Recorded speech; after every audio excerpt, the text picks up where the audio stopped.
اللہ پاک نے ہم سب کو بہت بڑے مقصد کے لیے دنیا میں زندگی دی ہے،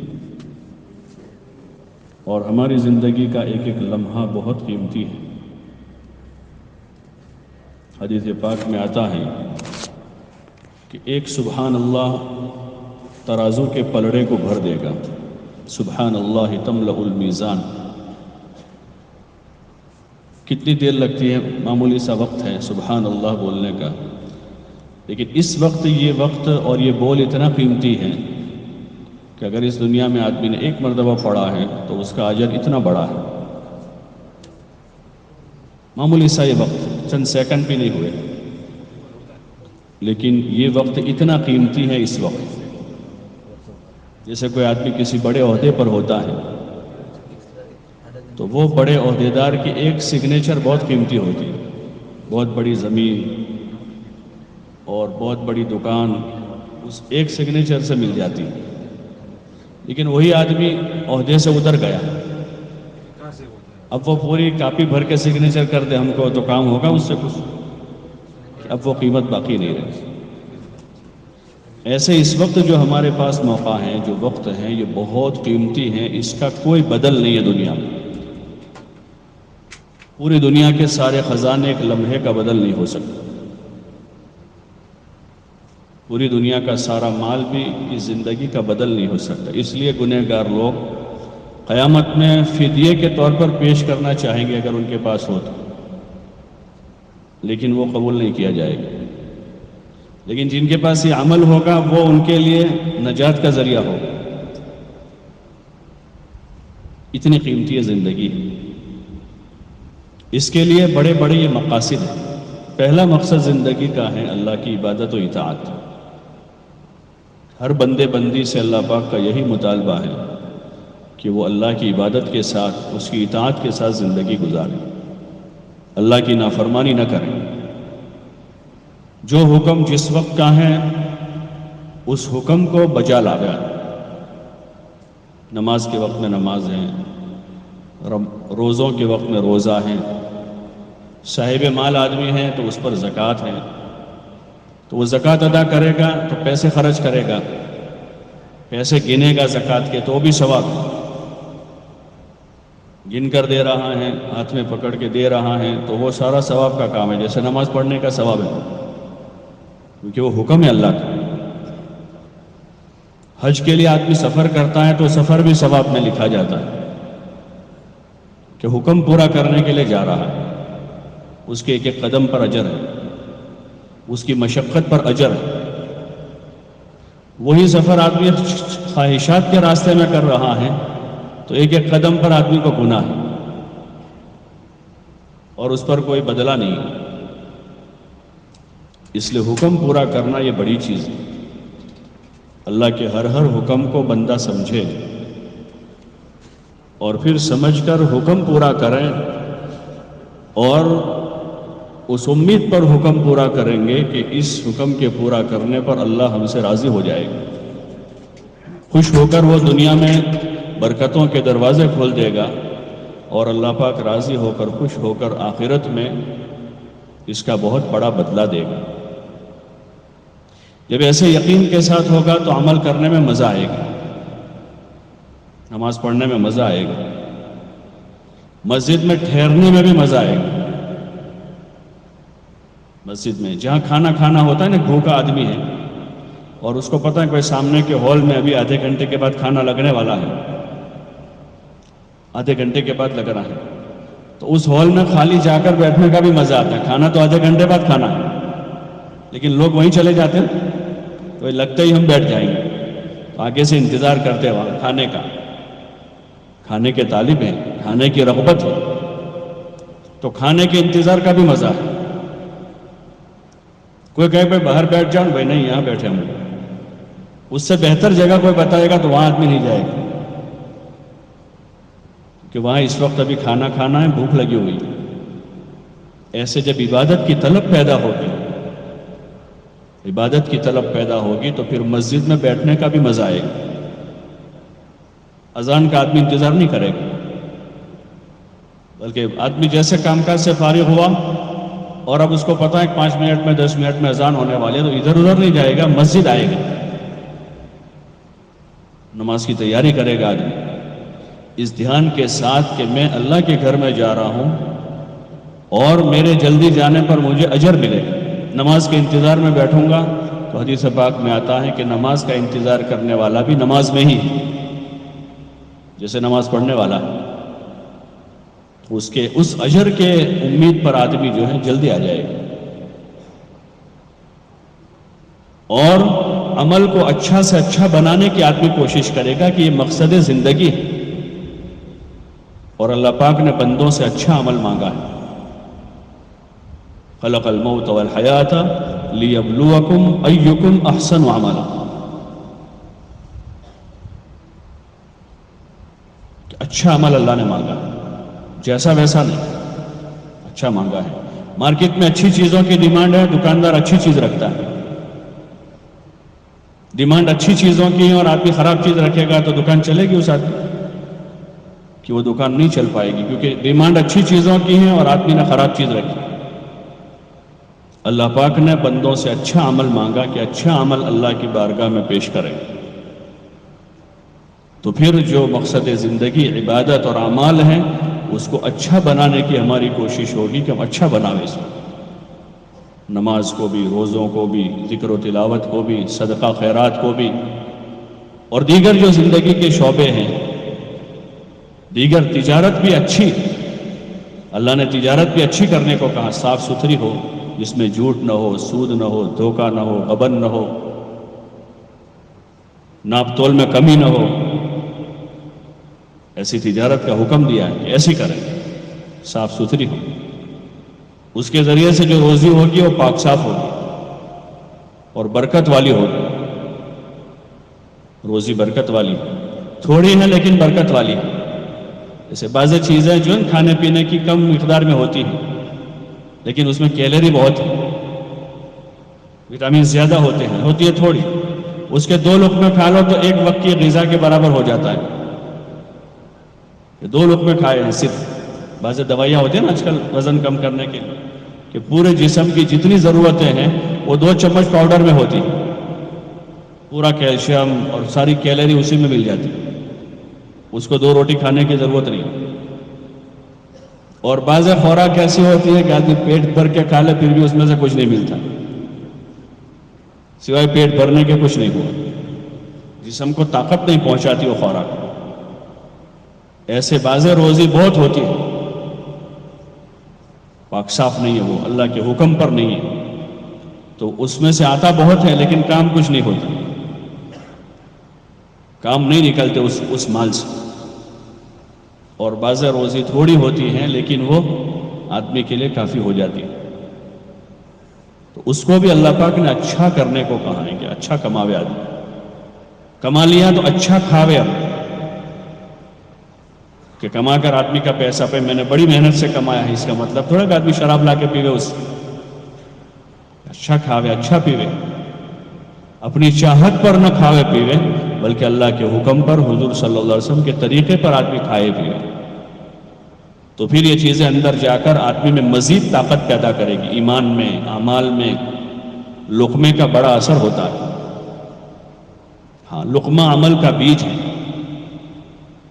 لقمہ عمل کا بیج ہے، جیسا لقمہ جاتا ہے ویسا عمل نکلتا ہے۔ کھانا پینا صاف ستھرا ہوگا، جیسے آدمی اپنی مرضی کے خلاف کا نہیں کھاتا، چاہے کتنا بھی اچھا ہو، کتنا ہی اچھا ہو۔ بعض لوگ بادام نہیں کھاتے، اچھی چیز ہے لیکن نہیں کھاتے وہ۔ بعض لوگ گوشت نہیں کھاتے،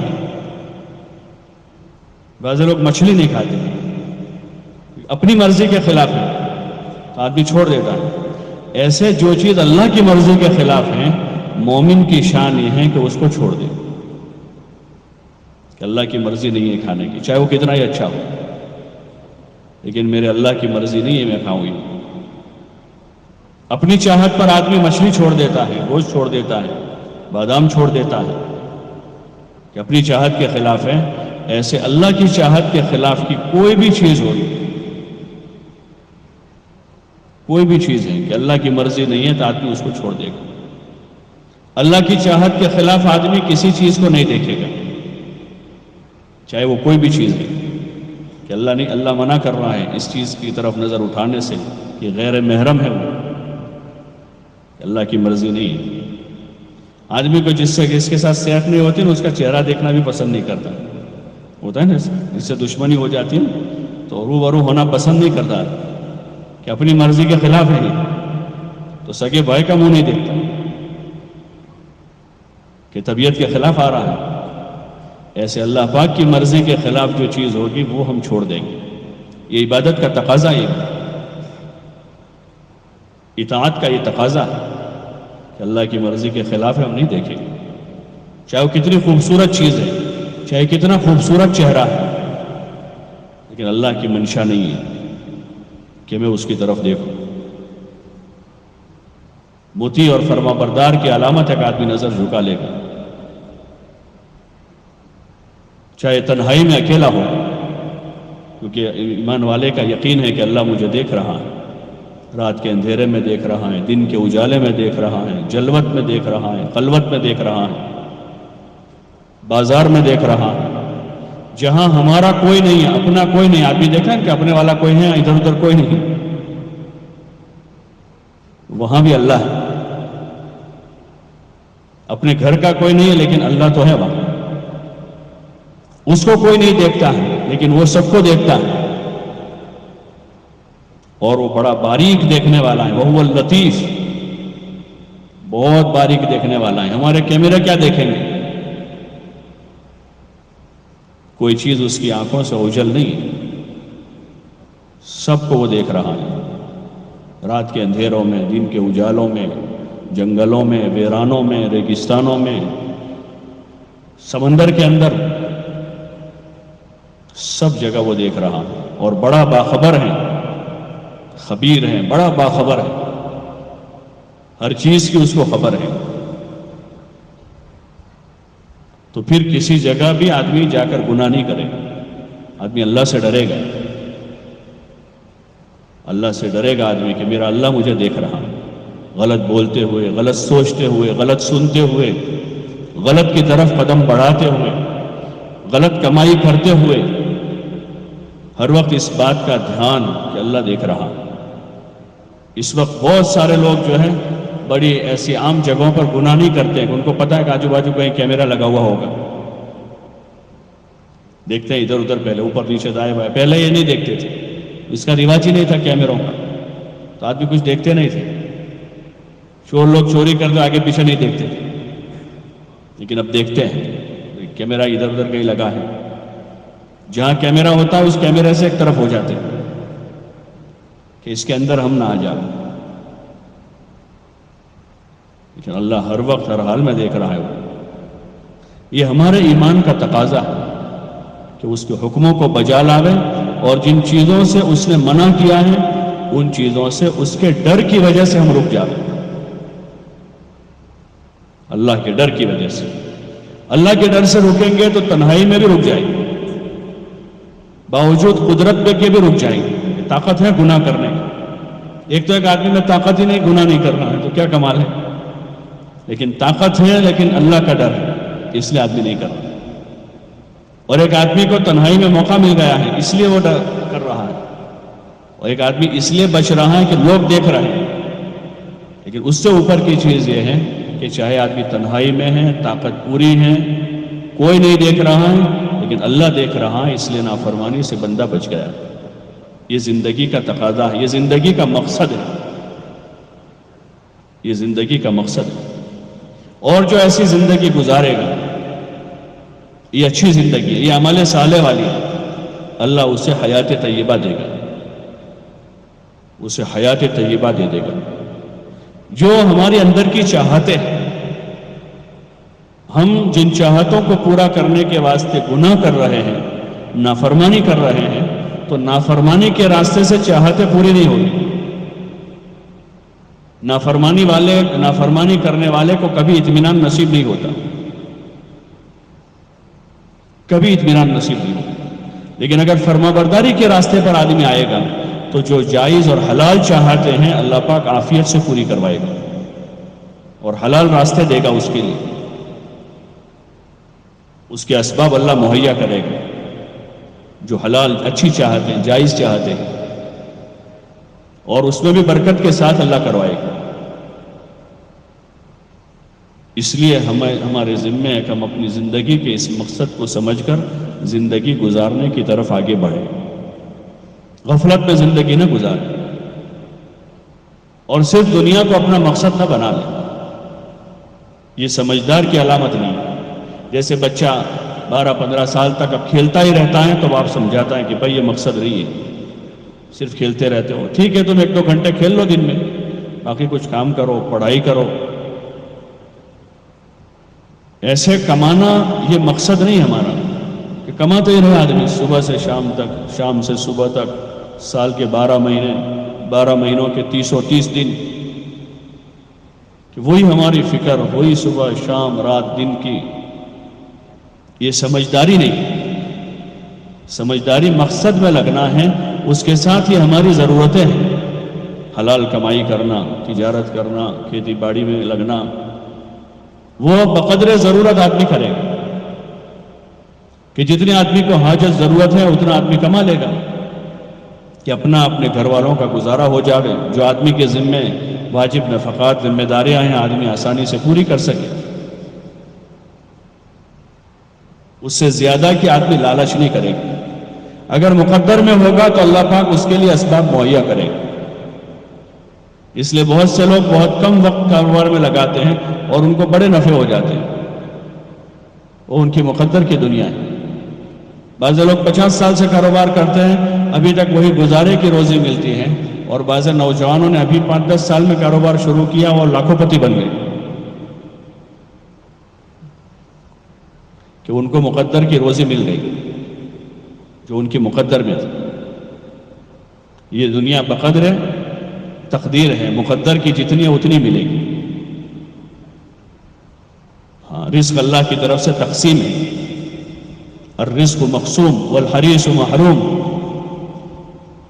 کہ رزق تقسیم ہے، اور لالچی جو ہے ہمیشہ محروم ہوگا۔ وہ لالچ سے اس کا پیٹ ہی نہیں بھرے گا، صبح شام وہ قلا پہ ملانے کی کوشش کرے گا، لیکن نتیجے میں شام کو وہی ہوگا۔ مہینہ پورا ہوتے حساب کرے تو سڑواڑے، گجراتی میں کہا سڑواڑے میٹو، وہی کہ خوب تھکے، یہاں گئے وہاں گئے، بڑی کوششیں کی، لیکن دین چھوڑ کر، اعمال چھوڑ کر، اللہ کو بھول کر، حرام حلال، تو یہ مومن کا راستہ نہیں ہے۔ ہماری کوشش یہ ہو کہ ہم اپنی دنیا میں بھی اس طرح لگے کہ ہم اپنے دین کا اور اپنی آخرت کا نقصان نہ کر بیٹھیں، چوکنے رہ کر۔ جیسے آدمی کاروبار تجارت کرتا ہے، حکومت کے قانون سے چوکنا رہتا ہے، کہیں ایسا نہ ہو کہ نفع کرنے جائے اور بڑا نقصان ہو جائے۔ قانون سے ناواقفیت کی وجہ سے بعض مرتبہ فائن لگ جاتا ہے نا، بڑا تاجر پر دکان میں بڑا فائن لگتا ہے، قانون سے ناواقفیت، ایسا کام کر بیٹھا کہ بہت بڑی رقم اب ادا کرنی پڑے گی۔ ایسے کہیں دین سے ناواقفیت کی وجہ سے، دین سے جہالت کی وجہ سے کہیں ایسا نہ ہو کہ ہم اپنے دین کا اور اپنی آخرت کا بڑا نقصان کر بیٹھیں۔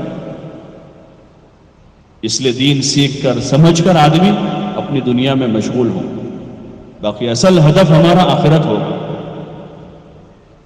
جو ایک زندگی ہے آخرت، ایک ہمیشہ کی زندگی ہے، وہ ایک حقیقت ہے، وہ کوئی افسانہ نہیں ہے۔ موت کے بعد کی جو زندگی ہے وہ ایک حقیقت ہے، کوئی وارتا نہیں ہے، وہ جو ہے نا قبر ہے، پھر حشر نشر اور جنت، وہ کوئی قصے کہانیاں نہیں ہیں، حقیقت ہے، اور وہاں ہر ایک کو جانا ہے، یہاں سے کوچ کرنا ہے، یہاں سے انتقال ہونا ہے، اور پھر وہ حقیقت ہمارے سامنے ہے۔ اس حقیقت کی طرف جو ہمیں معین و مددگار ہے، وہ پہلا مقصد تو یہ کہ ہم اللہ کی عبادت و اطاعت کے ساتھ زندگی گزاریں، اور دوسرا اللہ پاک نے ہمیں حضور علیہ السلام کا امتی بنایا ہے۔ آپ علیہ السلام پر اللہ پاک نے نبوت کا دروازہ بند کر دیا، اب قیامت تک کوئی نبی نہیں، اب کوئی نبی نہیں آئیں گے۔ انبیاء علیہ السلام کے ذریعے سے جو کام اللہ پاک لیتا تھا اپنے بندوں تک دین پہنچانے کا کام، اس کام کی ذمہ داری اللہ پاک نے ہمارے کندھوں پر رکھی، اس پوری امت کو ذمہ داری دی۔ کنتم خیر امت اخرجت للناس تأمرون بالمعروف وتنہون عن المنکر وتؤمنون باللہ، کہ تم بہترین امت ہو، تم کو لوگوں کی نفع رسانی کے لیے نکالا گیا ہے۔ اللہ کیا ہے؟ اخرجت للناس، کہ تم کو لوگوں کو فائدہ پہنچانے کے لیے نکالا گیا ہے، اور فائدے میں کیا کرنا ہے آگے وہ بھی بیان کر دیا، تأمرون بالمعروف وتنہون عن المنکر وتؤمنون باللہ، کہ تم لوگوں کو اچھائیوں کی طرف بلاتے ہو اور برائیوں سے روکتے ہو۔ چلتے پھرتے اٹھتے بیٹھتے سوتے جاگتے ہر وقت لوگوں کو خیر کی طرف بلانا، ایک دوسروں کو خیر کی بات کہنا، بھلائی کی بات کرنا،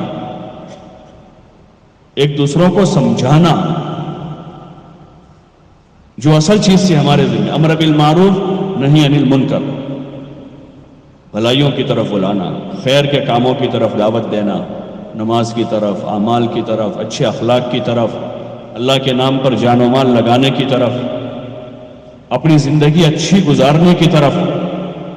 جو ہمارے درمیان میں باتیں ہونی تھی زیادہ، گھر میں بیوی بچوں کے ساتھ، بھائی بہنوں کے ساتھ، ماں باپ کے ساتھ، محلے میں دوستوں کے ساتھ، اور جہاں ہم جا رہے ہیں وہاں لوگوں کے ساتھ ملتے جلتے جو باتیں ہم کو کرنی تھی وہ یہ تھی کہ ہم لوگوں کو خیر کی طرف بلاتے۔ تاجر اپنے سامان کی طرف بلاتا ہے، تاجر آدمی اپنا لوہا والا لوہے کی طرف، لکڑا والا اپنا لکڑا پیش کرتا ہے، سونے چاندی والے اپنا سونا چاندی پیش کرتے ہیں، اور ان کو کوئی کہ بھائی ہر وقت تم یہ باتیں کر اپنا دھندھوں سے بھائی، کوئی کہے بھائی لکڑے والے یہ کیا صبح شام تم لکڑے کی بات کرتے رہتے ہو، دکان پر بھی، گھر میں آتے ہو تو فون پر بھی لکڑے کی بات، اس کو کوئی کہے بھائی تم ہر وقت ایسی باتیں کر، مسجد میں بھی بات کرتے یار اپنا دھندھوں سے بھائی۔ مٹی والا جو اینٹیں بیچتا ہے تو مٹی سے بناتا ہے، اسی کی بات کرتا رہتا ہے، صبح شام رات دن جہاں جاؤ اس کی ڈائری میں دیکھو تو وہاں بھی اینٹیں لکھی رہیں، اس کے حساب میں دیکھو تو اینٹوں کا حساب ہے، مٹی کا، جہاں گئے وہ مٹی کی باتیں کر رہا ہے۔ اس کو کوئی پوچھے کہ بھئی تم کیسی باتیں کرتے ہو سب جگہ، تو کہ بھئی اپنا دھندھو چھے۔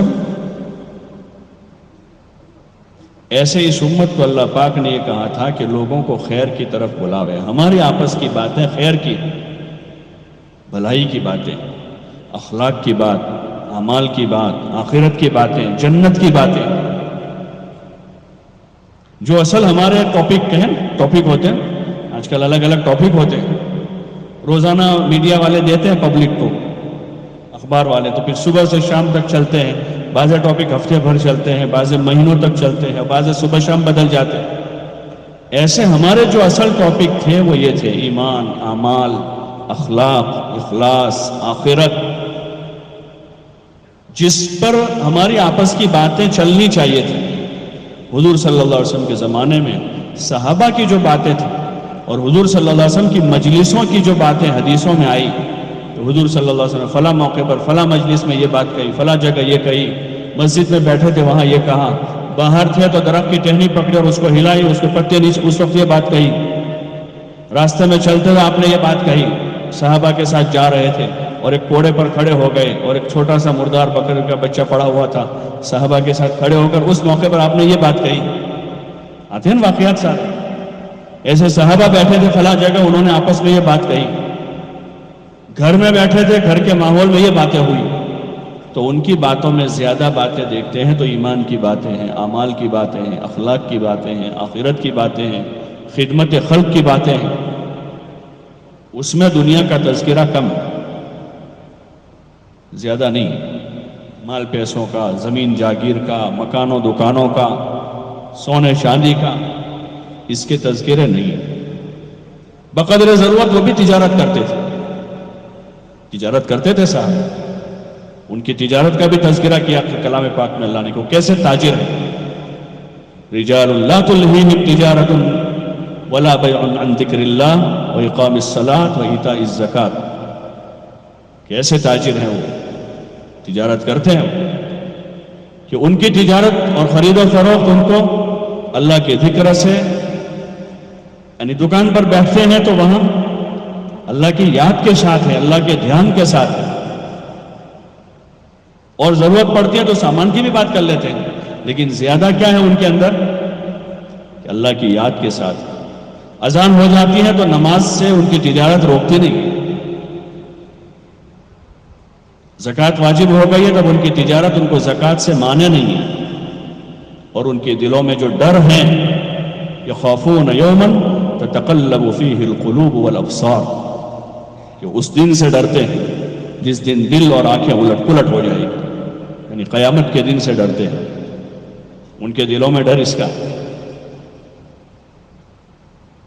تو جو ہمارے اصل موضوع ہے، جو ہمارے درمیان میں باتوں میں آوے، وہ ایمان کی باتیں ہوں، ایمانیات کی باتیں ہوں، اللہ کی بڑائی، اللہ کی عظمت، حضور صلی اللہ علیہ وسلم کے طریقوں میں کامیابی اور آپ کے طریقوں کے فائدے، عبادت اور اعمال کی باتیں، اخلاق اور صلہ رحمی کی باتیں، ایک دوسروں کے ساتھ سلوک اور برتنے کی باتیں، ماں باپ کے ساتھ، بھائی بہنوں کے ساتھ، رشتہ داروں کے ساتھ، پڑوسیوں کے ساتھ، اولاد کی اچھی تربیت کی باتیں کرتے ہیں نا۔ ایجوکیٹڈ لوگ بیٹھتے ہیں کہ میرا بیٹا ڈاکٹر بن رہا ہے، کہ میرا انجینئر بن رہا ہے، میں نے فلاں جگہ ٹیوشن کروایا ہے اور فلاں کورس میں کروانے والا ہوں، آپس میں باتیں کرتے ہو، لیکن اس میں تربیت اور اخلاق کی باتیں نہیں ہوتی۔ اخلاق کی لائن کا کوئی ٹیوشن نہیں، میتھ سائنس کا ٹیوشن بہت چلتے ہیں، میتھس اور سائنس کے ٹیوشن چلتے ہیں، کلاسز چلتے ہیں، کوچنگ کلاس ہے، لینگویج کے کلاسز چلتے ہیں کہ انگریزی سکھائی جاتی ہے فلاں، لیکن اخلاق، عادات اور تربیت کہ وہ مذاکروں اور موضوع میں ہی نہیں ہے۔ گھر میں بھی ٹیوشن ہے تو میتھ سائنس کا ہے، لیکن جو اخلاق کی تربیت ہے، بچوں کو آداب سکھانے ہیں، جو دین ہے ہمارا، جس کے ہم داعی ہیں، اور پہلی ذمہ داری اپنی ذات کی، نمبر 2 پر اپنے گھر کی، قُوا أَنفُسَكُمْ وَأَهْلِيكُمْ نَارًا، اپنے آپ کو اور اپنے گھر والوں کو جہنم کے عذاب سے بچائیں۔ حضرت علی رضی اللہ تعالیٰ نے فرمایا، یعنی ان کو دین سکھاویں، بیوی کو، بچوں کو۔ تو یہ ہمارا موضوع ہے کہ ہم اپنے گھر میں روزانہ تھوڑا وقت فارغ کر کے اس موضوع پر گھر میں بات ہو رہی ہو، بیوی سے، بچوں سے، اچھے عادتوں کی، اچھے اخلاق کی، اعمال کی، عبادت کی، اللہ کی اطاعت اور فرما برداری کی، حضور صلی اللہ علیہ وسلم کی سنت کی اتباع کی، گھر کے ماحول میں، کہ ہمارے گھر میں دین آ گئی، اور یہی ہماری اول فکر ہو، پہلی فکر۔ اچھے بہترین والدین وہی ہیں جو اپنے بیٹوں کو، اپنی اولاد کو دین دیں، ان کی اچھی تربیت کریں۔ یہ اچھے ماں باپ کہ اپنے بچوں کو دین دیا ہے، ان کو اخلاق سکھائے، آداب سکھائے ہیں، اور ان کو حضور صلی اللہ علیہ وسلم والی مبارک زندگی سکھائی ہے۔ ایک طرف الفاظ کی تعلیم اگر حضور والی ہے تو ایسے عملاً تعلیم بھی حضور والی دینی ہوگی، تب جا کے کام بنے گا، ورنہ گھر کی معاشرت میں اگر دین نہیں ہے، گھر کی معاشرت میں دین نہیں ہے، تو وہ جو الفاظ کی، کلام اللہ کے الفاظ کی جو تعلیم ہے، وہ ایک حد تک باقی رہے گی، باقی دین زندگی میں نہیں ہوگا۔ حضور صلی اللہ علیہ وسلم نے جو طریقہ رائج کیا ہے، اس میں عمل منتقل کیا، چھوٹوں میں، بڑوں میں، مردوں میں، عورتوں میں عمل منتقل کیا، اور عمل والے بنائے سب۔ آپ نے اپنی ازواج مطہرات کو عمل والی بنائی، ان کو علم بھی دیا، عمل بھی دیا۔ ہاں، ان کو عمل دیا، تقوی، صبر، شکر، عملاً عبادت، کہ ازواج مطہرات کی بھی نمازیں، فضائل میں حضرت شیخ رحمۃ اللہ علیہ نے جہاں ان کا تذکرہ کیا ہے تو ان کی خوبیاں لکھی ہیں۔ حضرت خدیجہ رضی اللہ عنہ، حضرت سودا، حضرت حفصہ، حضرت عائشہ رضی اللہ عنہ، ان کے تذکرہ جہاں کیا وہاں ان کی خوبیاں بھی لکھی ہیں کہ ان کی کیا خوبیاں تھیں، کہ یہ بہت عبادت کرنے والی تھی، یہ بڑے صدقہ کرنے والی تھی، یہ بڑی علم والی تھی۔ تو اس میں یعنی سب کے اندر عبادت اور اعمال کی بڑی کثرت، صدقہ اور خیرات کی ان میں کثرت، سادگی ان کی زندگی کا جز بنا ہوا تھا۔ سادگی، کہ سادہ زندگی تھی۔ جب زندگی سادہ ہوگی تو دین پر چلنا آسان ہے، عبادت اور اطاعت بہت آسان ہے، ساری نمازیں آسان، رمضان کے روزے آسان، صبح شام اللہ کی یاد میں لگنا آسان، ذہن یکسو ہوتا ہے۔ ایک آدمی کا مزاج سادہ ہے تو اس کو سال بھر کپڑوں کی فکر نہیں ہوتی، سال میں ایک آدھ مرتبہ جائے گا کپڑے کی مارکیٹ میں 2-4 جوڑی کپڑے خرید کے درزی کو دے دے گا، سلوا کے سال بھر کی چھٹی۔ اور مزاج میں سادگی نہیں ہے تو جب بھی بازار جائے گا آدمی کپڑا دیکھے گا، کل لے کر آیا ہے اور آج کسی دوست کے ساتھ جائے گا پھر نیا کپڑا دیکھے گا، کل جوتے خرید کے آدمی آیا ہے اور آج نیا کوئی شو روم دیکھ گا تو پھر گھس جائے گا کہ دیکھے تو صحیح کیا ہے۔ اور جس کے مزاج میں سادگی ہے ایک جوڑی لے لی، اب 6 مہینے کے بعد ہم کو ضرورت پڑے گی تو 6 مہینے تک دماغ فارغ ہو گئے۔ یہی اگر مزاج بچوں کا بیوی کا بنا ہے تو ان کا وقت ان ضرورتوں کے پورا کرنے میں ضائع نہیں ہوگا، ان کا وقت ضائع نہیں ہوگا۔ ورنہ اس وقت ہم دیکھیں کہ جو ہمارا طرز معاشرت ہے، جو ہمارا طرز معاشرت، عورتیں صبح اٹھتی ہیں جھاڑو ہاتھ میں ہوتا ہے ان کا، اور رات کو سوتی ہیں تو جھاڑو لگا کے سوتی ہیں، اور اس کے درمیان میں کبھی ناشتہ ہو رہا ہے، کبھی چائے بن رہی ہے، کبھی کھانا پک رہا ہے، کبھی کپڑے دھل رہے ہیں، کبھی یہ ہو رہا ہے، کبھی وہ ہو رہا ہے۔ یعنی ضرورتوں کو اتنا سارا پھیلا دیا ہم لوگوں نے کہ 5 فرض نمازوں کا بھی ان کے پاس وقت نہیں بچ رہا ہے۔ 5 فرض نمازوں کا، کہ ظہر کی نماز ان کی 3 بجے ہو رہی ہے، عشاء کی نماز 9 بجے 10 بجے پڑھ رہی ہو۔ ضرورتوں کو اتنا پھیلا دیا ہے۔ اگر طرز معاشرت حضور صلی اللہ علیہ وسلم اور صحابہ والا ہوگا تو اس میں سادگی، تکلفات نہیں ہے، تکلفات نہیں ہے۔ بڑے بڑے مالدار صحابہ بھی جو ہیں وہ عام لوگوں جیسے کپڑے پہن لیتے تھے، تکلفات نہیں تھے کہ ایسے ہی کپڑے چاہیے، ایسا ہی کھانا چاہیے۔ مدینہ منورہ کا قصہ ہے کہ حضور صلی اللہ علیہ وسلم گھر سے نکلے، حضرت ابوبکر رضی اللہ عنہ نکلے اور فلاں صحابی نکلے، اور سب میں تو سب کا فاقہ تھا، اس میں حضرت ابوبکر بھی تھے، وہ تو بہت مالدار آدمی تھے مکے میں، ان کا بھی فاقہ تھا۔ لیکن اللہ کے دین پر عمل کرتے ہوئے اور دین کے تقاضوں کو پورا کرتے ہوئے سارے تکلفات، تصنعات اور بناوٹ سے اپنے آپ کو پاک کر لیا۔ بناوٹ نہیں ہے زندگی میں، ہاں ضرورتیں پوری کر رہے ہیں اپنی اپنے اہل و عیال کی، اور موقع آیا تو ضرورتوں کو بھی قربان کر رہے ہیں۔ ہاں ہماری ضرورتیں مانے ہیں عبادت میں بھی، ایسا ہمارا طرز معاشرت ہو چکا ہے کہ عبادتیں بھی وقت پر پوری نہیں ہو جو فرض ہے، اور گھر میں عورتیں ایسی مصروف ہیں صبح سے رات تک، مکان کی صفائی ہو رہی ہے، گارڈن کی صفائی کرنے کی ہے، چھت صاف کرنے کا ہے، یہ صاف کرنے کا ہے، وہ دھونے کا ہے، پردے لٹکانے کے ہیں، پتہ نہیں کیا کیا ہم نے سارا بڑھا دیا ہے۔ اس لیے ضرورت ہے کہ ہم اپنے گھر میں حضور صلی اللہ علیہ وسلم اور صحابہ والی زندگی کو پڑھیں۔ یہ حکایت ہے صاحب حضرت معاذ الیاس صاحب رحمۃ اللہ علیہ نے شیخ سے لکھوائی کہ وہ طرز معاشرت زندہ ہو، اس میں صحابہ کے ایمان کے، اعمال کے، اخلاق کے، ان کے تقوی کے، ان کے صبر کے، ان کے احسان و ایثار کے، ان کے انفاق فی سبیل اللہ کے واقعات ہیں، ان کے بچوں کے قصے ہیں، عورتوں کے قصے ہیں، جوانوں کے قصے ہیں، بوڑھوں کے قصے ہیں، ان کے فاقوں کے قصے ہیں، ان کے ایثار اور ہمدردی کے واقعات ہیں، غزوات کے واقعات ہیں، اس میں ان کی قربانیاں ہیں۔ اس کو ہم پڑھیں، اور خالی وظیفے کے طور پر نہیں کہ 2 صفحے روزانہ پڑھ لیتے۔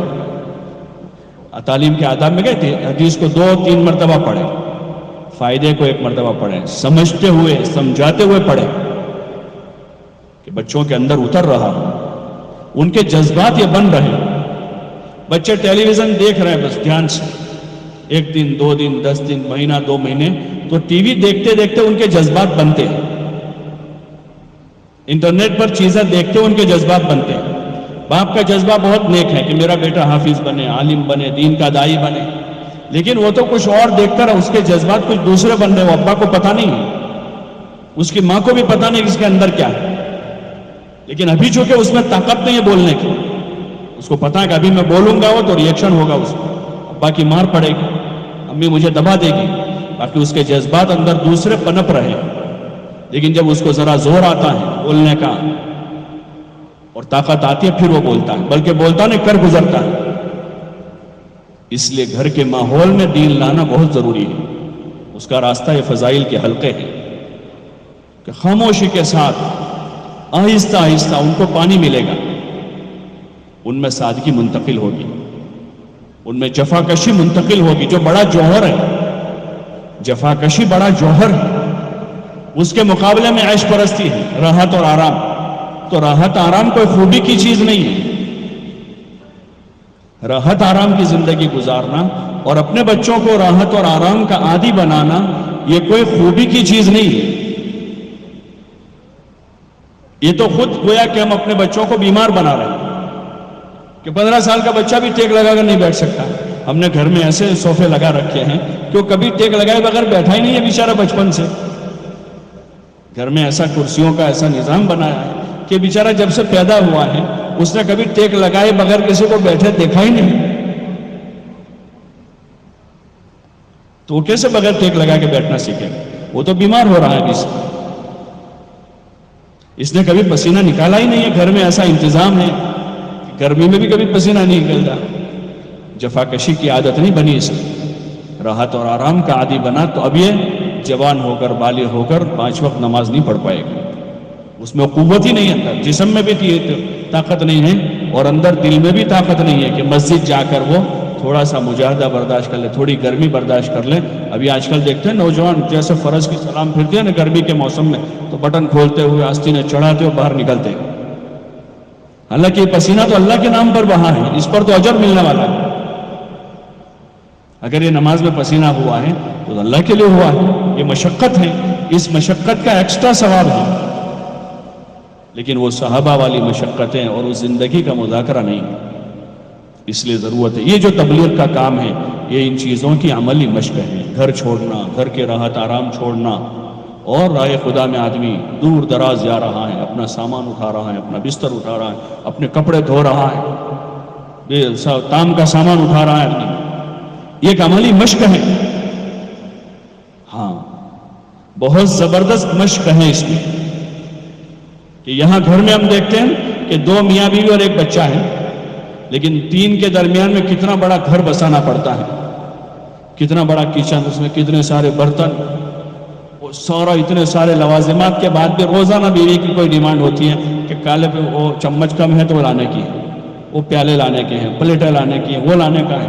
اور یہاں جماعت میں 12 آدمیوں کی جماعت ہے, 12 آدمیوں کی, اور ایک تھیلی میں پورا تام سے, ایک تھیلی میں, اور 4 مہینے گزر جاتے ہیں. کبھی چمچ لانے کی ضرورت نہیں پڑتی, کبھی پلیٹیں لانے کی ضرورت نہیں پڑتی, کبھی پیالے خریدنے کی ضرورت نہیں پڑتی. روزانہ ناشتہ بھی کرتے ہیں, دوپہر کا کھانا بھی کھاتے ہیں, شام کا بھی کھاتے ہیں. تو زندگی گزارنے کے یہ تھیلا کافی ہے. یہ عملاً سمجھاتا ہے ہم کو کہ دیکھو اتنا کافی ہے کہ 12 آدمیوں کی جماعت جب اس پر 4 مہینے گزار سکتی ہیں تو ہمارا 4-5 کا گھر جو ہے اس پر زندگی نہیں گزار سکتی. ایک آدمی جماعت میں جاتا ہے 4 جوڑی کپڑے لے جاتا ہے.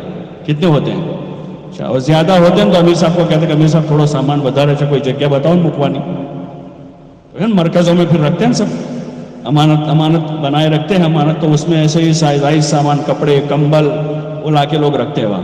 تو 4 جوڑی کپڑے, 2 چادر, ایک تکیہ لے کر آدمی نکلا ہے تو 4 مہینے پورے ہو جاتے. ارے ہو جاتے نا. یہ ایک عملی مشق ہے قناعت کے ساتھ زندگی گزارنے کی, سادگی کے ساتھ زندگی گزارنے کی. اور جب آدمی کے لوازمات تھوڑے ہوتے ہیں نا تو جماعت میں نکل کر آدمی عمل زیادہ کرتا ہے. لوازمات کم ہیں.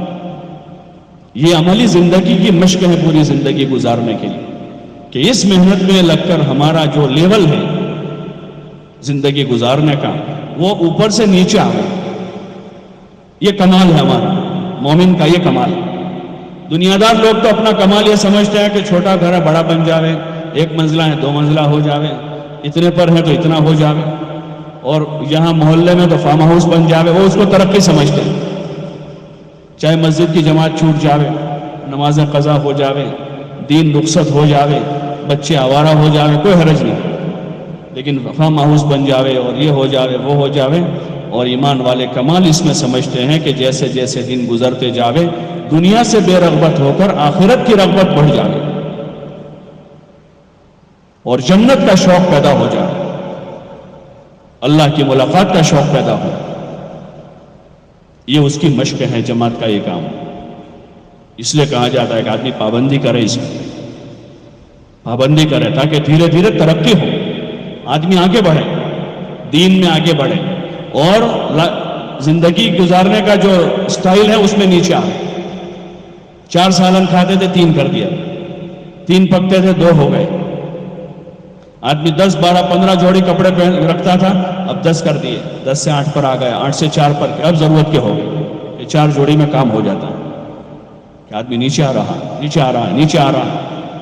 اپنے لیے آدمی سادہ زندگی کا عادی بنتا جائے اور مشقت اور مجاہدے کا آدمی عادی بنے, جو مجاہدہ آدمی کو اعمال پر قائم رکھے گا. اور اگر آدمی راحت کا عادی بن گیا کہ ہر وقت گھر میں بھی اے سی ہے, گاڑی میں بھی اے سی ہے, آفس میں بھی اے سی ہے, تو اب آدمی ہر مسجد میں نماز نہیں پڑھ سکے گا, اس کو تو اے سی والی مسجد چاہیے. تو دیہات میں جماعت میں جا سکے گا وہ, کہ وہاں تو اے سی نہیں ہے. اور آدمی دیوال نیچے لا رہا ہے کہ نہیں مشقت اٹھانی. اور ہم نہیں, دنیا میں کروڑوں لوگ مشقت اٹھا رہے ہیں, کروڑوں لوگ اپنی حاجتوں کو خاطر, اپنی دنیا کے خاطر. اور جن کے پاس یہ اسباب نہیں ہیں وہ تو اسی میں زندگی گزار رہے ہیں. ہمیں اللہ کے لیے کرنا ہے تاکہ اس پر ہمیں اجر ملے اور ہمارا دین برباد نہ ہو جائے, ہم چاہتوں اور خواہشات کے عادی نہ ہو جائے, اور ہماری اولاد بھی خواہشات کی عادی نہ ہو جائے. اس لیے حضور صلی اللہ علیہ وسلم نے باوجود یہ کہ آپ کے پاس بہت مال آیا, ایسا نہیں تھا کہ آپ کے پاس فقر جو تھا وہ اضطراری تھا. آپ کے پاس مال بہت آیا, خیبر فتح ہوا, بہت مال آیا, آپ نے بہت تقسیم کیا, سب جگہ دیا. ازواج مطہرات کو بھی اس وقت تھوڑا سا دائیا پیدا ہوا کہ نفقے میں کچھ اضافہ ہو جائے گا شاید. آپ علیہ السلام 1 سال کا نفقہ دے دیتے تھے اپنی ازواج کو, اس وقت وہ دائیا ہوا پڑے گا. تو انہوں نے اس کی درخواست رکھی تو حضور صلی اللہ علیہ وسلم ناراض ہو گئے, تمہارے لیے زیبا نہیں. حالانکہ ہم لوگوں کی کیا دائیا ہو کہ بھائی ہوا تو چلو ان کو کچھ, بیچارے کہتے ہیں نا ہم کہ ہمارے بھی بچے بیچارے, انہوں نے ان کا کچھ. تو حضور صلی اللہ علیہ وسلم نے ان کے لیے عافیت کس میں سمجھی کہ ان کے پاس دنیا زیادہ نہ ہو, بقدر ضرورت سال کا نفقہ دے دیتے تھے, 1 سال کا دیتے تھے. اور اس میں بھی ان کو ایسا عادی بنا رکھا تھا راہ خدا میں خرچ کرنے کا کہ پھر بھی ان کے فاقے ہو جاتے تھے. حضرت عائشہ کا قصہ نہیں, حضرت امیر معاویہ رضی اللہ عنہ نے 80,000 درہم بھیجے تو صبح سے لے کر شام تک میں پورے کر دیے. یہ حضور علیہ السلام کی صحبت و خدمت کا اثر تھا کہ راہ خدا میں لگانے کا مزاج بنا, جمع کرنے کا اور اس مال سے راحت اٹھانے کا مزاج نہیں بنایا, بلکہ یہ مال اللہ نے دیا تو اس کو لگانا ہے اللہ کے نام پر, غریبوں, یتیموں, مسکینوں, محتاجوں پر اور اللہ کے کلمے کی بلندی پر اس کو لگانا ہے. یہ بھی بچوں کا مزاج بنایا. حضور علیہ السلام کے پاس خدام آئے بہت سارے. حضرت علی رضی اللہ عنہ نے بھیجا ہے فاطمہ کو, قصہ مشہور ہے. وہ حالانکہ حضور صلی اللہ علیہ وسلم کو سب سے زیادہ محبت حضرت فاطمہ سے تھی, لیکن روایت میں کہ شرم کی وجہ سے سوال نہیں کر سکتے, واپس چلی. دوسرے دن آپ نے پوچھا تو حضرت علی نے کہا یا رسول اللہ یہ مقصد تھا. تو حضور صلی اللہ علیہ وسلم نے یہ نہیں کہا کہ بیٹا تو مجھے آگے سے کہہ دیتی میں تجھے 2 خادم دے دیتا, تو میری پیاری بیٹی, لاڈلی بیٹی, اور تیری یہ زندگی ہے, تیرے گھر میں اتنا کام تجھے کرنا ہے. تو ہم لوگ ابھی ہوتے ہیں حمایت میں آتے ہیں سب کہ بیچاری ہماری, میری تو بہت لاڈلی بیٹی ہے, یہ تو میرے جگر کا ٹکڑا ہے اور میں نے تو اس کو شہزادیوں کی طرح پالا ہے. وہ دن ذرا سے حالات آ جاتے ہیں. وہاں حضور صلی اللہ علیہ وسلم نے ایسا نہیں کہا. آپ نے کہا کہ بیٹا خادم سے بہتر چیز تجھے نہ بتاؤں. وہ کیا ہے کہ جب رات میں لیٹنے کے لیے بستر پر آیا کرے تو 33 مرتبہ سبحان اللہ, 33 مرتبہ الحمدللہ, 34 مرتبہ اللہ اکبر پڑھ لیا کرو. یہ تمہارے لیے غلام اور خادم سے بہتر. کام کم کرنے گئی تھی, ایک کام بڑھا دیا, تو کام کم کرنے کا مسئلہ تھا. لیکن حضور صلی اللہ علیہ وسلم کی یہ آخرت کا ذخیرہ بنے گا. ہاں, اور علماء نے لکھا ہے کہ جو رات میں یہ تسبیح پڑھ لے گا اس کی دن بھر کی تھکان دور ہو جائے گی. عمل بتا دیا. ہاں, حالانکہ جائز تھا. آپ 1 نے 2 خادم دے دیتے تو کوئی حرج تھا, ناجائز نہیں تھا, لیکن ان کو اس زندگی پر, مشقت اور مجاہدے والی زندگی پر باقی رکھا. یہ تبلیغ کا کام اس کے لیے ہے کہ ہم خود نکلیں, اپنی ضرورت سمجھ کر نکلیں, اپنے جوان بیٹوں کو نکالیں تاکہ ابھی سے وہ عادی بنے مجاہدے والی زندگی, راحت والی زندگی گزارنے کے لیے. دنیا نہیں, اس کے لیے جنت ہے. وہاں کوئی مشقت نہیں, اس کے لیے اللہ نے جنت بنائی. دنیا میں کیپیسٹی نہیں ہے کہ ہم یہاں پوری کریں چاہتے. یہاں تو کتنی طاقت ہمارے پاس ہے. بہت ذوق شوق سے لوگ گھومنے جاتے ہیں, 4-5 گھنٹے ہوتے ہیں, تھک جاتے ہیں. اتنی طاقت ہے, گھومنے پھرنے جاتے ہیں لوگ. بچوں کو لے کر فیملیاں جاتی ہیں تو گئے سفر کر کے 1 گھنٹہ 2 گھنٹہ یہاں گئے، پہاڑی پر تھوڑا چڑھے اترے، تھک گئے، پورا ہو گیا کہ اتنی طاقت ہے اس میں کیا گھومنے کا ہے، کہ جنت میں اللہ ایسی طاقت دے گا کہ آدمی گھوم پھر کے کھا پی کے موج کر کے شوق پورے کر کے تھکے گا نہیں۔ دنیا جو ہے دنیا وہ تو حکم پورا کرنے کی جگہ، اس لیے اس راستے میں مشق کرنی ہے، مشاہدے کی، مشقت والی زندگی کی، عبادت کی، ذکر کی، تلاوت کی، دعاؤں کی، اللہ سے تعلق کی، حضور صلی اللہ علیہ وسلم کی اتباع میں اپنی زندگی گزارنے کی، اور مخلوق خدا کے اوپر رحم کھا کر لوگوں کی خوشامد کرنے کی مشق ہے، خوشامد کرنے کی مشق۔ اس راستے میں جو دعوت سیکھنی ہے وہ ہے، کہنا تو سب کو آتا ہے لیکن ہر ایک اپنے انداز سے کہہ رہا ہے، کوئی ڈانٹ کر کہہ رہا ہے، کوئی جھڑک کر کہہ رہا ہے، کوئی زور سے کہہ رہا ہے۔ یہاں جو تبلیغ میں نکل کر جو ہے دوسروں کو کہنے کی بھی مشق ہے کہ کیسے کہنا ہے، بیوی کو کیسے کہنا ہے، بچوں کو کیسے کہنا ہے، جوانوں کو کیسے سمجھانا ہے، بوڑھوں کو کیسے سمجھانا ہے، غریبوں کو کیسے سمجھانا ہے، کہ جماعت میں نکل کر گشتوں میں اس کی مشق ہے۔ اس لیے آپ حضرات سے گزارش ہے، سمجھداروں کا مجمع ہے، سب تاجر لوگ ہیں، ہاں یہ ہماری ضرورت ہے، اس کو ٹال نہ دیں، جائیں گے بعد میں، کر لیں گے، پھر کریں گے، ہم تو پہلے لگے ہوئے ہیں۔ ہاں یہ سمجھ کی چیز یہ ہے کہ آدمی اس کو کرے اور آگے بڑھے، دھیرے دھیرے آگے بڑھے، خود ہی آگے بڑھے، کہ 10 سال سے چلہ لگا رہا ہے، اب طے کرے کہ اب سال میں 2 چلے لگاؤں، یہ تو آدمی کی ترقی کہ آگے بڑھا ہے۔ 10 سال سے 3 دن ہر مہینے لگا رہا تھا، اب آدمی نے خود ہی ایسی تدبیر کی کہ اب مہینے میں 2 مرتبہ 3 دن لگاؤں۔ دوسرے 5-7 سال اس طرح گزارے، اب آدمی خود ہی تدبیر کر رہا تھا، اپنے اسباب کو اس طرح سیٹ کر رہا تھا کہ اب وہ سالانہ 4 مہینے پر جائے گا، کہ 2 چلے کیے اس نے ہر سال 4 مہینے لگائے۔ یہاں اپنے اسباب کو ٹھیک کرتے کرتے کرتے آدمی اللہ سے مانگتے ہوئے راہیں کھول رہا ہے اپنے لیے، اور اپنے بچوں کو لگا رہا ہے، پوتوں کو لگا رہا ہے، نواسوں کو لگا رہا ہے، بھتیجوں کے پاس جا رہا ہے، بھانجوں کی خوشامد کر رہا ہے۔ اگر ہم نے اس رخ پر سب کو لگا دیا تو بہت سارے ہمارے مسئلے کم ہو جائیں گے۔ ابھی جوان اولاد سب کے یہاں مسئلہ بنی ہوئی، بھانجے بھتیجوں کے مسئلے ہیں۔ یہ آسان راستہ ہے، یہ حکمت والی تدبیر ہے کہ ان کو نیکی کے کام پر، نیکی کے راستے پر لگا دیں تو وہ دوسروں کو نیکی پر لگاتے ہو جائیں گے، ان کی صلاحیتیں صحیح لگ جائے۔ اور اگر یہ نہ ہوا تو پھر یہ زمانے کے جو الا بلا ہے، جو حالات ہیں وہ ان کو اپنے گھیرے میں لے لے گی، پھر ان کے مسئلے اتنے بڑھ جائیں گے کہ ان کو سمجھاتے سمجھاتے ہماری زندگی پوری ہو جائے گی۔ ایک اچھی تدبیر ہے کہ جوان ہوتے ہی ان کو کام سے جوڑ دیں، مقامی کام میں، تعلیم میں خود لے کر بیٹھے بچوں کو، مسجد میں 5 وقت نماز میں ان کو لے کر آوے اپنے ساتھ، ان کو کھلے نہ چھوڑ دیں۔ تجارت سکھانے کے لیے تو ساتھ میں دکان پر لے جاتے، لیکن دکان بند کر کے ان کو چھوڑ دیتے۔ دھندا سکھانا ہے تو بچوں کو ہم دکان پر ساتھ رکھتے ہیں کہ کاروبار سیکھیں، اور جب ہمارا کاروبار ختم تو دکان لاک کر کے بچے کو ٹھیک ہے بیٹا جاؤ اب جہاں جانا۔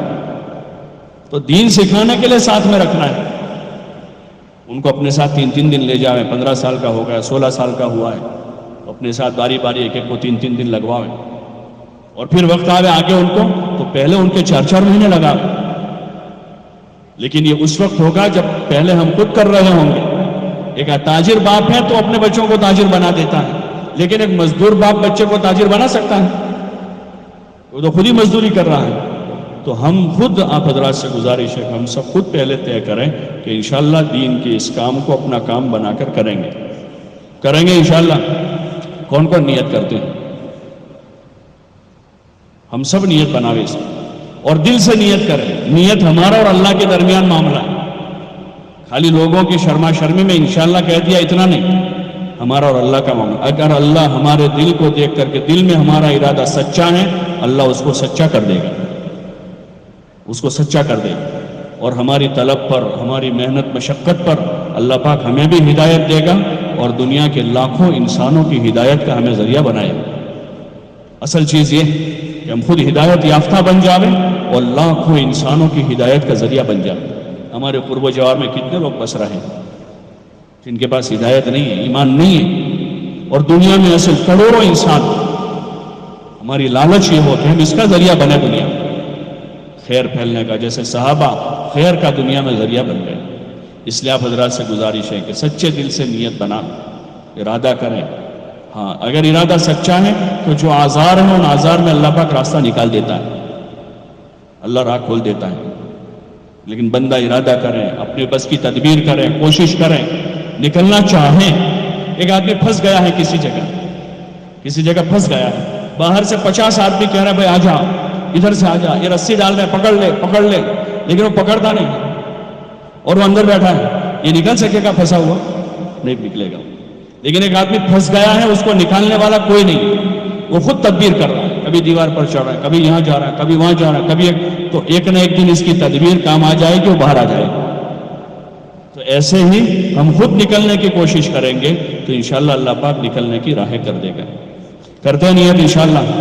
اچھا اس میں یہ بتائیں کہ اس وقت جو آپ حضرات نے طے کیا ہے 4 مہینے چلے کی جماعتیں بنانے کا، تو آج ابھی مغرب بعد بیان ہوگا، پھر دعا ہوگی، مصافحہ ہوگا، تو اس سے نقد کون ہمت کرے کہ انشاءاللہ ہم نقد اپنی ترتیب بناتے ہیں اور مغرب کی مجلس میں انشاءاللہ ہم مصافحہ کر کے اپنی ترتیب بنا لیں. کھڑے ہو جائیں، کھڑے ہو کر پیش کر کہ انشاءاللہ ہم نقد تیار ہیں 4 مہینے کے لیے، چلوں کے لیے. کھڑے ہو جاؤ. اکثروں کا سال تو ہو ہی چکا ہے، کسی کے 2 سال، کسی کے 3 سال، کسی کے 4 ہو گئے. ہمت سے پیش کرو کہ انشاءاللہ ہم نقد تیار ہیں اور مغرب بعد ہمیں جماعتیں مکمل کرنی ہیں تو اسی مجمع سے یہ جماعتیں مکمل بھی کریں گے اور دعا کے بعد مصافحہ کریں گے اور انشاءاللہ اپنی ترتیب بنا لیں گے. اور کھڑے ہو جائیں، اور کھڑے ہو جائیں. کم از کم 3 جماعتیں تو اپنوں نے دوپہر میں طے کی بھائی جمعہ سے پہلے کہ 2 جماعتیں چھلنے کی، 1 جماعت 4 مہینے کی. ہمت کر لو، کھڑے ہو جاؤ. جوانوں سے بھی ہماری گزارش، ہمت کرو، اللہ ہی آسان کرے گا انشاءاللہ. اللہ مدد کرے گا اور اللہ کی مدد بہت بڑی مدد ہمارے ساتھ ہو جائے گی. کھڑے ہو کر اظہار کریں کہ انشاءاللہ ہم تیار ہیں اور اپنی جماعتوں کی تکمیل مغرب کے بعد کے بیان میں انشاءاللہ کر لیں. اور کھڑے ہو جائیں، ہمت سے اظہار کریں. جو کھڑا ہوتا ہے وہ چلتا ہے. چلنے کے لیے کھڑا ہونا شرط ہے، بیٹھے بیٹھے بھی کوئی چلتا ہے. اب معذور آدمی ہے وہ تو، باقی تندرست آدمی کھڑا ہو کے چلے. اچھا بھائی نیت تو سب بنا. دیکھو آج جمعہ کا دن ہے، یہ اچھی گھڑیاں ہیں تو ارادہ کر کے اللہ سے مانگیں. مغرب بعد انشاءاللہ تفصیل سے بیان ہوگا، اس وقت تشکیل ہوگی تو انشاءاللہ اس وقت اظہار کر کے یہ 3 جماعتیں مکمل کریں گے انشاءاللہ. نیت سب کر دیں کہ 3 جماعتیں مکمل کر کے روانہ کریں گے. اللہ سب کے لیے آسان فرماوے. اپنی ضروریات سے فارغ ہو کر جلدی آ جائیں اور جو فارغ ہیں وہ باہر ہی نہ جائیں. یہ قیمتی گھڑیاں ہیں، اس میں دعا مانگیں، اللہ کی طرف متوجہ ہو جائیں. اپنے لیے، پوری انسانیت کے لیے خیر اور ہدایت مانگیں، اللہ سے توفیق مانگیں. اللہ ہم سب کو توفیق عطا فرمائے.